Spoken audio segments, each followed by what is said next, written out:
¿Qué tal? Eh, Me gustaría que trabajáramos en los primeros 4 versículos de Efesios.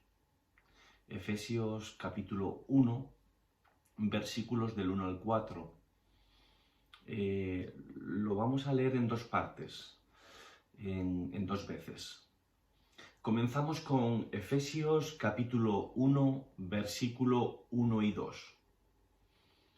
Y dice Pablo, primero, apóstol de Jesucristo. Segundo, por la voluntad de Dios. Tercero, a los santos y fieles en Cristo Jesús que están en Éfeso. Y cuarto, versículo 2. Gracia y paz a vosotros de Dios nuestro Padre y del Señor Jesucristo. Pablo empieza esta carta acreditándose.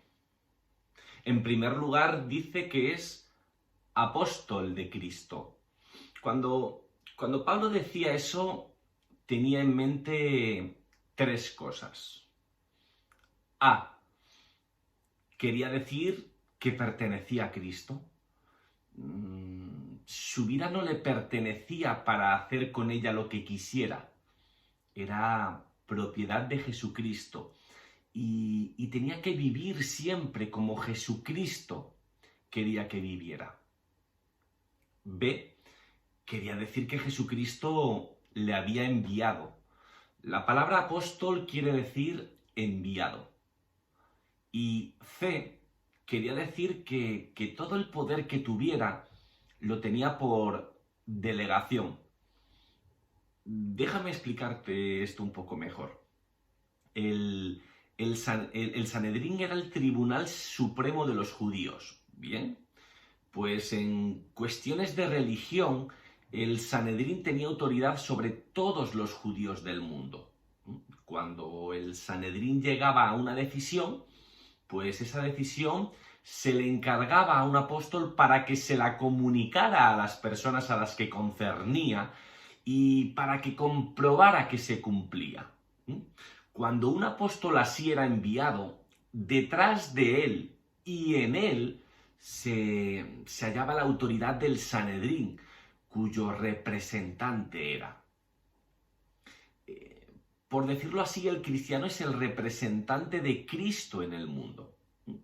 Pero no se nos deja llevar a cabo esa tarea dependiendo de nuestra propia fuerza y poder. La fuerza y el poder de Jesucristo están con nosotros. En segundo lugar, Pablo dice que es apóstol por la voluntad de Dios. No lo dice con orgullo, más bien con admiración. Hasta el final de su vida, Pablo estaba maravillado de que Dios hubiera escogido a un hombre como él para hacer su obra. Cuando Pablo le escribía a Timoteo, lo hacía con un corazón de pastor, con el deseo de preparar a un hombre como Timoteo para el trabajo duro del ministerio. Pues Pablo empezó con una serie de instrucciones sobre cómo cuidar a la iglesia de doctrinas falsas y de aquellos que las enseñaban. Pero Pablo se para en seco en medio de sus consejos para recordarle a Timoteo de aquella misericordia que lo salvó. Se detiene para hacer un resumen de su vida antes de Cristo. Por eso podemos leer en 1 de Timoteo capítulo 1, versículo 15. Jesucristo vino al mundo para salvar a los pecadores, siendo yo el peor de ellos. Y antes, Pablo se describe a sí mismo como blasfemo, perseguidor e insolente. 1 de Timoteo, capítulo 1, versículo 13. Blasfemo, porque sus palabras eran insultos en contra de todo lo que tenía que ver con Cristo. Su odio lo hacía hablar en contra de Jesús y de los primeros cristianos. Perseguidor, Pues porque parte de su vida religiosa la dedicó a ir detrás de todos aquellos que profesaban y predicaban de Cristo como el Mesías. E insolente porque Pablo era arrogante y soberbio en sus palabras y actos contra todo lo que tuviera que ver con la enseñanza de Cristo. No tenía misericordia para con los primeros creyentes. Ahora, tercero, Pablo dirige su carta a los que viven en Éfeso y son fieles a Jesucristo. Un cristiano es una persona que vive siempre una doble vida. Déjame explicarlo. Los amigos de Pablo eran personas que vivían en Éfeso y en Cristo. Un cristiano tiene una dirección humana y otra divina. Y ese es precisamente el secreto de la vida cristiana. Se dice de una mujer que llevaba una vida muy dura, pero vivía siempre en una serenidad perpetua. Y cuando le preguntaban cuál era su secreto, ella contestaba: mi secreto consiste en navegar todos los mares, manteniendo siempre el corazón en el puerto. Aplicación, moraleja. Donde quiera que esté el cristiano, está en Cristo. Y cuarto, Pablo empieza con su saludo de costumbre: gracia y paz a vosotros. Gracia tiene dos acepciones. La palabra griega es charis, charis con J, J-A-R-I-S, charis, que quiere decir encanto. Tiene que haber algo precioso en la vida cristiana. Cuando el cristianismo deja de ser atractivo, deja de ser cristiano. Y la gracia describe siempre un regalo que le es imposible a una persona lograr, que nunca podría ganar o merecer de ninguna manera. Paz. Paz, en griego la palabra es eirene, que traduce la palabra hebrea shalom. En la Biblia, paz nunca describe solamente la ausencia de guerra o de conflictos o de problemas. Shalom quiere decir todo lo que ayuda al bien de una persona. La paz cristiana es algo totalmente independiente de las circunstancias exteriores. Puede que una persona viva en abundancia y lujo y disfrutando de todo lo bueno de este mundo. Y puede que tenga las mejores casas imaginables y las cuentas corrientes más abultadas y sin embargo no tenga paz. Por otra parte, una persona puede que esté pasando necesidad en la cárcel o muriendo en el patíbulo o viviendo una vida carente de toda comodidad y tranquilidad y estar en perfecta paz. La explicación es que no hay más que una fuente de paz en todo el mundo y esta es hacer la voluntad de Dios. Cuando estamos haciendo algo que sabemos que no deberíamos hacer, no sé si te pasa, siempre hay una inquietud acechándonos en el fondo de nuestra mente. Pero si estamos haciendo algo realmente difícil, hasta algo que no queremos hacer o que no nos ha de proporcionar ningún beneficio material, pero que sabemos que es lo que Dios quiere que hagamos, tenemos una profunda calma en el corazón. En su voluntad está nuestra paz. Efesios capítulo 1, versículos 3 y 4. Y de aquí vamos a destacar tres cosas. El texto dice así, siempre al menos hoy les cito en Reina Valera. Dice: bendito sea el Dios y Padre de nuestro Señor Jesucristo. Número 1, que nos bendijo con toda bendición espiritual en los lugares celestiales en Cristo. Número 2, en el versículo 4, según nos escogió en Él antes de la fundación del mundo. Y número 3, para que fuésemos santos y sin mancha delante de Él. Los que habéis vivido en más de un país sabéis lo difícil que es adaptarse a una nueva cultura. Cada país tiene sus costumbres, sus leyes, sus valores, su idioma. Y lo que es correcto en un país, pues puede no serlo en los demás. Por ejemplo, si yo estoy consumiendo algo en un bar y le hago una señal al camarero y levanto los dedos índice y corazón, el camarero no necesita que articule más palabras. Sabe que he pedido 2 más. Sin embargo, en Gran Bretaña es el equivalente a nuestra peineta. Es decir, estaré enviando al camarero, para ser educados, a freír espárragos. Si te viene un estornudo en cualquier lugar de Japón, haz un esfuerzo y evítalo. Se considera una grosería no contenerlo. Ellos son muchísimo antes de todo esto del coronavirus. Ellos son muy temerosos de los contagios y usan mascarillas al mínimo indicio de resfriado. También ven fatal sonarse en público. Hay que irse al baño o buscar un lugar apartado para ello. En Tailandia, por ejemplo, tocarle la cabeza a alguien, incluso a un niño a modo de broma, pues es una grave ofensa. ¿Por qué? Porque los budistas consideran la cabeza como la parte más sagrada del cuerpo. En Rusia o en Japón, no te sorprendas si al intentar entrar con zapatos en una casa te cortan el paso. Puedes pasar descalzo o en calcetines o con unas zapatillas que te dejen los propietarios.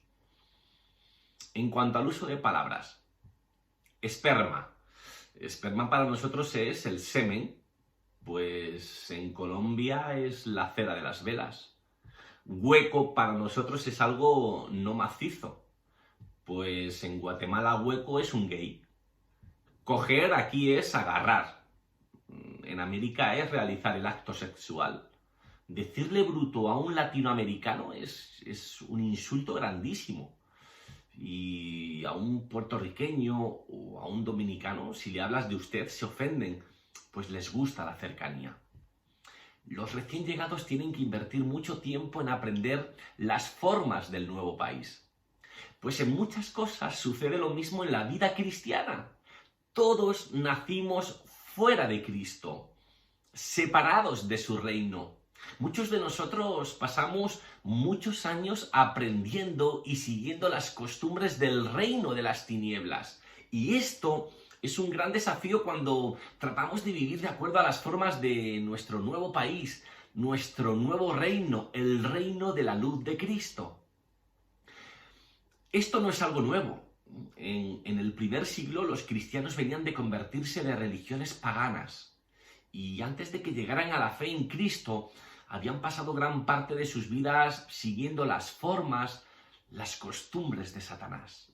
Y para ellos era muy difícil cambiar las formas que habían aprendido, sentido y practicado. Así que cuando Pablo escribió la carta a los Efesios, se refirió específicamente a este desafío.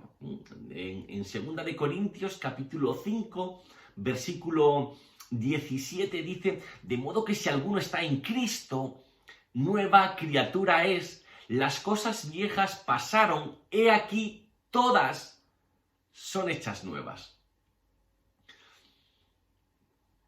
Podríamos decir que Pablo está pensando en los cristianos de Fuenlabrada, de Madrid, de Andalucía,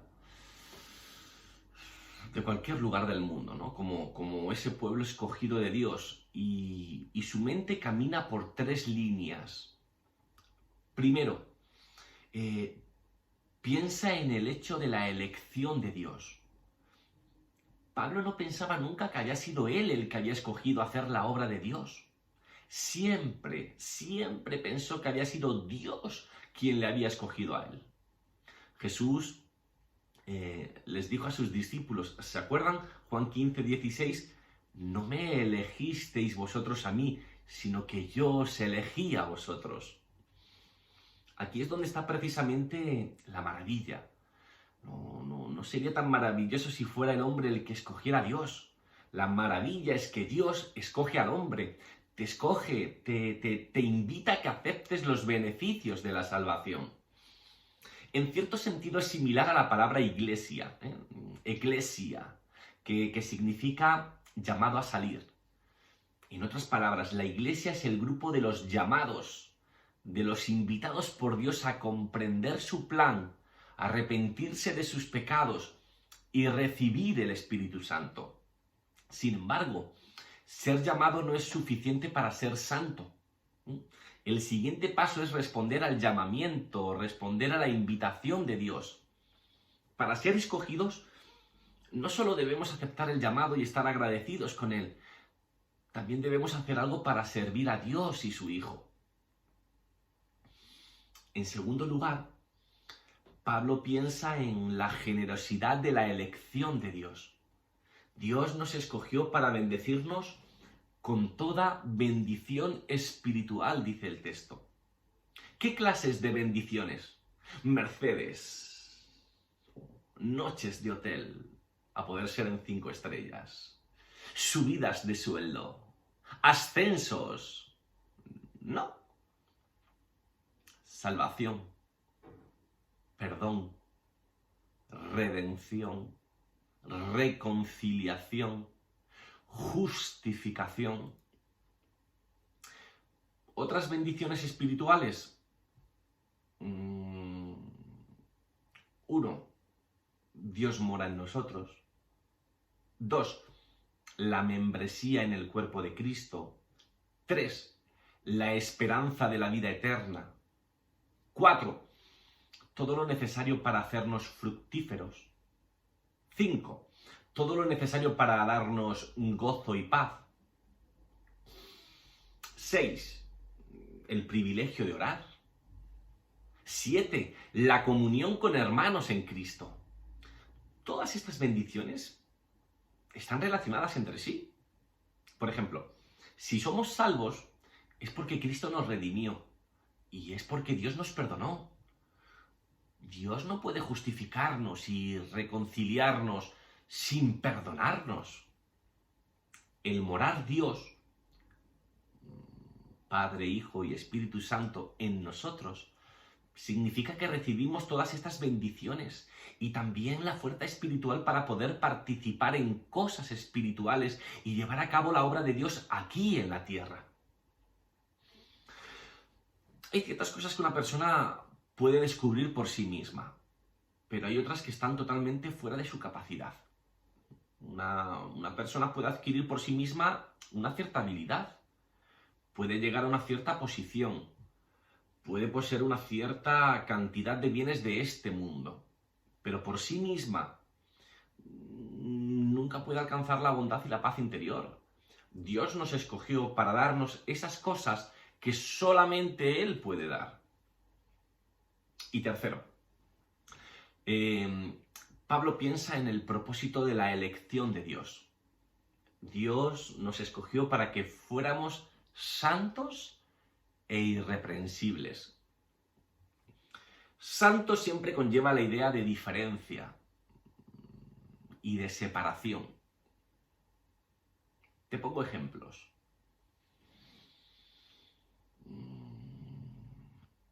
El templo de Jerusalén era santo porque era diferente de los otros edificios. Moraba la presencia de Dios. Un sacerdote era santo porque era diferente de las demás personas. La víctima ofrecida era santa porque era diferente de los otros animales. El sábado era santo porque era diferente de los otros días. Dios es supremamente santo porque es supremamente diferente de todas las criaturas. Así que Dios escogió a los cristianos para que fueran diferentes de las demás personas. Aquí tenemos un desafío que las iglesias actuales nos negamos a enfrentar. En la iglesia primitiva, los cristianos no tenían nunca la menor duda de que tenían que ser diferentes de la gente, del resto del mundo. De hecho, sabían que tenían que ser tan diferentes que lo más probable sería que el mundo los odiara y que hasta quisiera acabar con ellos. Pero la tendencia de las iglesias modernas es difuminar su diferencia con el mundo. De hecho, muchas veces se les dice a los creyentes, oye, mira, mientras que vivas una vida decente y respetable, está bien que seas miembro de iglesia y que te consideres cristiano. No tienes por qué ser tan diferente de las demás personas. De hecho, a un cristiano se le debería poder distinguir siempre en el mundo. Tenemos que recordar siempre que esta diferencia en la que Cristo insiste no es la que saca a una persona del mundo, le hace diferente dentro de él. Debería ser posible identificar a un cristiano en la escuela, en la tienda, en la fábrica, en el hospital, en cualquier sitio. ¿Sabes qué es lo único que puede hacer no sé si estoy siendo demasiado extremista, pero para que entiendan el punto al que quiero llegar. Lo único que puede hacer que la unción, que su presencia te deje. Convivir amistosamente con el pecado. ¿Quieres enfadar a Dios? Convive con el pecado y convive con la santidad. Adora un poquito y peca otro poquito durante la semana.